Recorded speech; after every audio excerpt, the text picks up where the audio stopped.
বন্ধুরা, ডিসেম্বরের 15 তারিখে হয়ে গেছে 2024 NMMS পরীক্ষা, ন্যাশনাল মেন্স কাম মেরিট।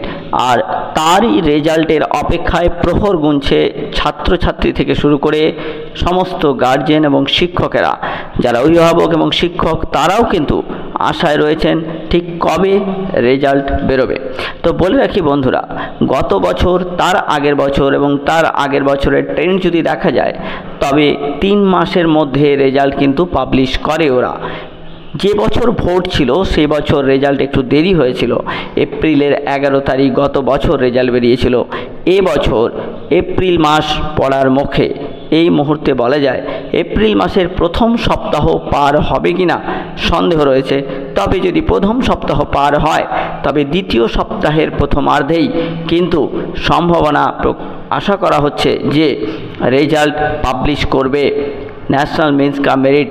যারা অথরিটি রয়েছে বাংলার শিক্ষা অর্থাৎ wbacd.gov.in এ তোমরা scholarship.gov.in এর রেজাল্ট পাবে। রেজাল্ট PDF ফরম্যাটে পাওয়া যায়। তোমরা রেজাল্ট যদি কেউ আগে জানতে পারো তাহলে শেয়ার করবে। তো এর সঙ্গে বলে রাখি যে সব ছাত্রছাত্রীরা এই পরীক্ষায় উত্তীর্ণ হবে বা উত্তীর্ণ হবে না সে বিষয়ে মন খারাপের কোনো কারণ নেই। যারা উত্তীর্ণ হবে তারা 50,000 টাকা তো পাবেই, 48,000 টাকা।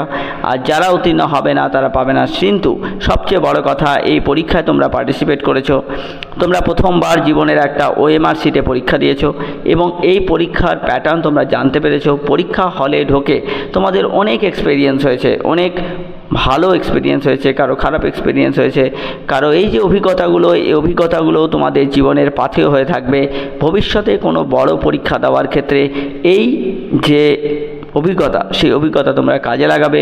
বিশেষ করে পরীক্ষা হলগুলোতে যেভাবে সচেতনতামূলক স্পেসিফিক তোমরা নির্দিষ্টভাবে সময় মেনে উপস্থিত হওয়া থেকে শুরু করে পরীক্ষার লেখার প্যাটার্ন এবং সেটা সাবমিট করা পর্যন্ত প্রত্যেকটা স্টেপে যে নিখুঁত দক্ষতার প্রয়োজন হয় তার একটা কিন্তু ট্রায়াল তোমাদের হয়ে গেছে। রেজাল্ট কি হবে বলতে পারি, গত বছরের তুলনায় এবছর ছাত্র সংখ্যা কিন্তু অনেক বেশি ছিল। এই পরীক্ষাটার নিয়ম, ছাত্র সংখ্যা যদি বেশি থাকে তবে বেশি সংখ্যক ছাত্র পাস করে, ছাত্র সংখ্যা কমে গেলে পাসের হারও কমে যায়।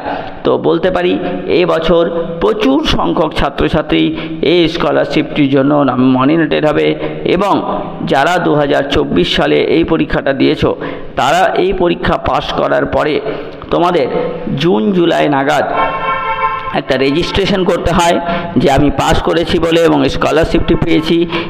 এই জন্য একটা নোটিফিকেশান হয়। তোমরা আমাদের চ্যানেলে নজর রাখবে, আমরা সময় টু সময় কি ডকুমেন্ট সহকারে তোমাদের রেজিস্ট্রেশনটা হবে সে বিষয়ে জানিয়ে দেব এবং এই পরীক্ষায় কোন তথ্য তোমাদের ওয়েবসাইটে আপলোড করতে হবে, যা না হলে তোমরা কিন্তু টাকাটা পাবে না।